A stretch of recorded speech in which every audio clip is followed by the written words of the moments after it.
grade scholars. Today we are starting a brand new unit on the Spanish explorers that discovered California. We are done with Native Americans and we are going to talk about those Europeans that came over and found out that California existed. Today we're going to start with a little intro on the life of an explorer. What was it like to be one of those people hundreds of years ago who would come and discover new parts of the world that no one knew existed?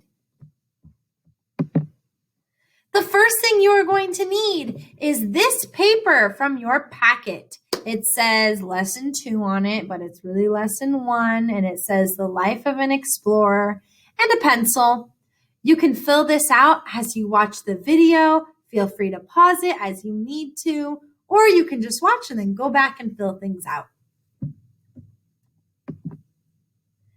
Have you ever thought about what it would be like to be an explorer? I have. Hundreds of years ago, it took a special and dedicated person to want to be an explorer. It was hard work. We are going to be learning about life aboard an explorer's ship and some of the experiences of being an explorer. I'm excited. You ready? What did explorers do on the ship?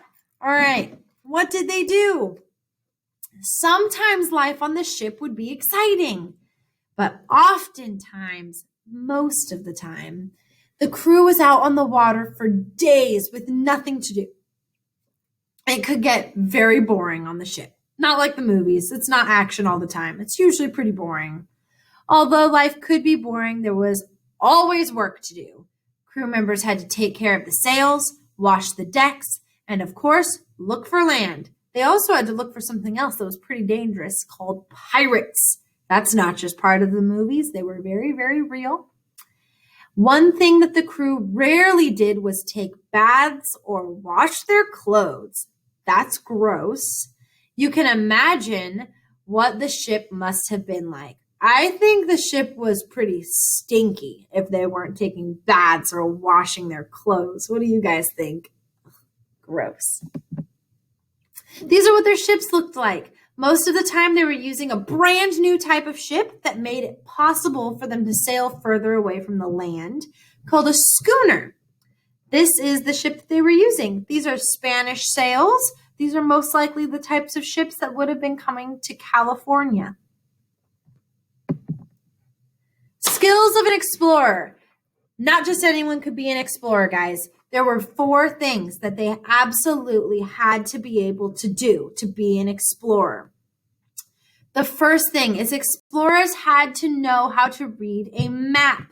They did not have handy-dandy little cell phones with GPSs on them. No.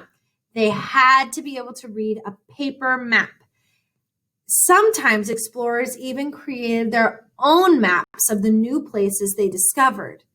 So, all on top of the fact that they had to know how to be able to read a map that is paper, they also had to remember that these maps were not perfect.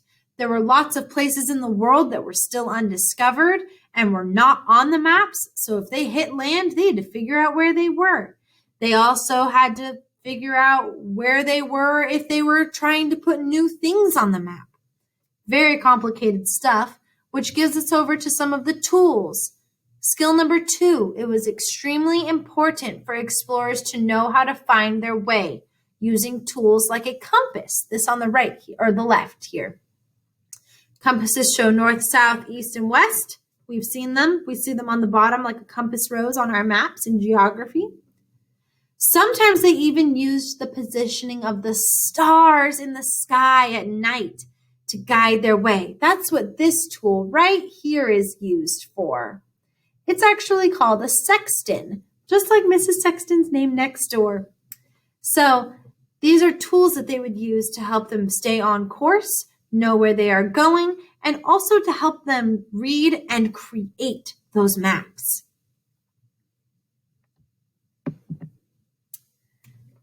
Number 3, explorers also had to be able to read the sky for clues indicating that the weather might change. So we know before that they're using the sky for the stars because the stars can help you find your location on the earth. But they also relied on the sky to tell them when the weather would change. Stormy weather could mean danger for a crew and its ship. Check out that picture right there. You can see why it might be very, very dangerous for a ship in a storm. But it's more than just the ship might fall over or be tipped over, or that someone might be thrown overboard, or that sails could rip. Those were all very scary, dangerous things. But something really crazy that could happen to them is that those waves and that wind could blow them miles and miles and miles off course. So that's where those maps and those tools for navigation came back into play. They had to be able to figure out where they are and how to get back where they're supposed to be. The last one, this one might surprise you guys. Knowing how to write was an important skill for explorers. They would often keep a written journal about the places they had been, as well as their plans for future explorations. Remember when we said that it was really boring on ships? Yeah, this was something they would do. They would journal. They would write about what life was like on the ships. We have so many journals telling us what happened on ships because of this, because they kept journals about what happened on day 1, day 20, day 70. Where were they? What were they doing? And also that's how they were able to write about where they'd been. What had they discovered? What was it like in the places they found? And what do they want to do in the future? Did they find somewhere else they'd like to go back to? Did they see a new piece of land that they want to be able to explore as well? What did they find? We have so many journals like this, guys. There's one in particular by a man named Henry Dana. He discovered, or he was part of the crews that used to come to California from Spain. So these are real. And a lot of you might be thinking, well, duh, they had to be able to write. Everyone knows how to write. Today, everyone knows how to write. We learned how to write in kindergarten and first grade. But that was not how it was a few hundred years ago. Only the most educated people learned how to write. So these were smart people, and they were not normal. They were not common people too. Not just everyone got to learn how to write. So not just everyone got to be an explorer. Food on the ship. There's one more. There we go. Food. I can tell you right now, the food would make me not want to be an explorer. This is all I would need to know. Salted meat is the first thing that they would eat on the ship. Salted food didn't spoil as fast as fresh food. These sailors, these explorers would be on ships for months at a time. So food does not last months, guys. I'm sure a lot of you have seen your food go bad just in your refrigerators after a couple weeks. So they had to get creative with how they could have food that would last for months. They didn't know what kind of food would be at the places they were going. You couldn't leave Spain and say, oh, once we get to California, we're going to go to the Winco and we're going to stop and get some food and load it back up on the ship before we leave again. Nope, not how it worked. They had to have their food for the whole journey loaded up on the ship before. They didn't know where they were going sometimes. They didn't know what would be there when they arrived.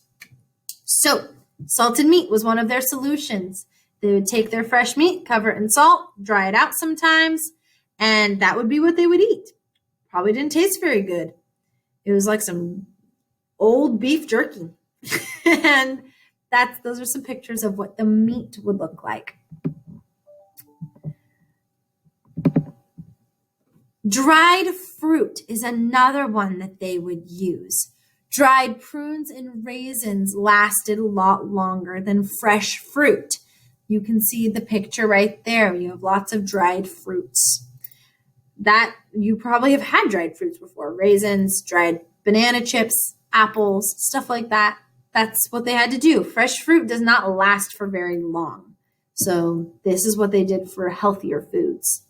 And then dried peas. Random, but If you put those dried peas in that picture in some water, they'll soak up that water and they'll be a little more normal pea-like once you're ready to eat them.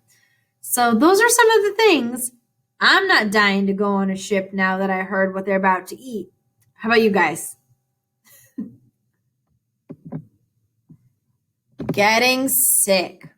Remember, guys, months at a time. We just saw the food they're eating. Those are not foods that are going to keep you very healthy, and they're gone for months. There's no doctors, or not always doctors. Hundreds of years ago, people didn't always understand why it was important to eat well. Since fresh, healthy food was not available on the ship, many times crewmates would get sick. The worst disease that men got on the ship was called scurvy. I bet some of you have heard of it. Scurvy would happen to people when they didn't get enough vitamins in their food. Vitamin C, which is found in foods like lemons, oranges, and other citrus fruits, was the most important. When a man got scurvy, they would become very tired. His skin would get a rash all over his body. Whole body rash. His gums and his mouth would start to bleed, and eventually his teeth would fall out. Many men on the ship died of scurvy. Yuck, I wouldn't want scurvy. That sounds awful. This is why your parents tell you to eat your fruits and vegetables, guys, because they know you can get scurvy from not eating your vitamins.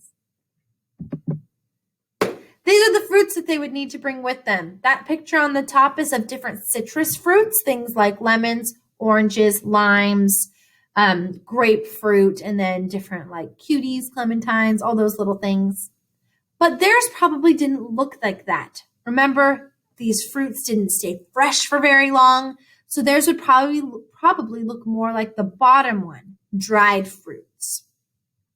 And that picture on the right is of a poor guy with scurvy. Yuck. He has pale skin. Remember, you'd get a rash all over your body. You would lose your teeth. Your eyes would be sunken in. This is not a disease you want, and eventually you can die from it.